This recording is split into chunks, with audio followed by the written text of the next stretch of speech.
श्री रंगनाथ स्वामी नागरी सहकारी पतसंस्थेची वार्षिक सर्वसाधारण सभा दिनांक 15 सप्टेंबरला वसंत जिनिंग सभागृहात पार पडली।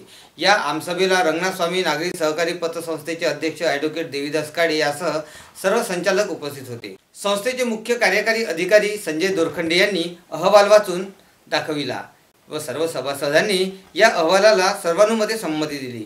यावेळी संस्थेचे अध्यक्ष ॲडव्होकेट देवीदास काळे यांनी संस्थेच्या कार्यकाळाबद्दल माहिती दिली। जेलमध्ये टाकायच्या कारवाया करायला लागतात, त्या टाळायच्या असेल तर आपण योग्य रीतीने केलं पाहिजे।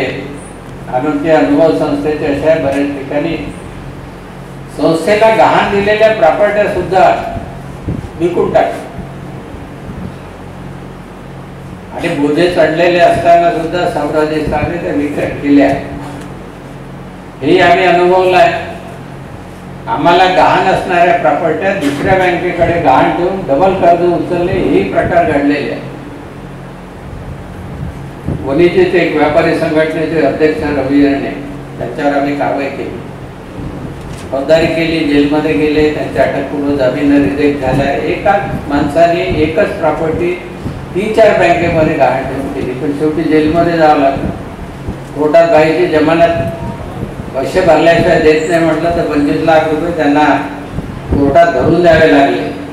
तर ह्या ज्या गोष्टी होतात त्या गोष्टी टाळायच्या असतील तर संस्थेची इमानदार राहून आणि संस्थेचे पैसे कुठल्याही बँकेचे डुबत नाही। थोडा वेळ लागेल, वर्ष लागेल, 2 वर्ष लागेल, 3 वर्ष लागेल, शेवटी तुमची प्रॉपर्टी विकायला निघल्या मात्र कोणी वाचवू शकत नाही त्याच्यामुळं।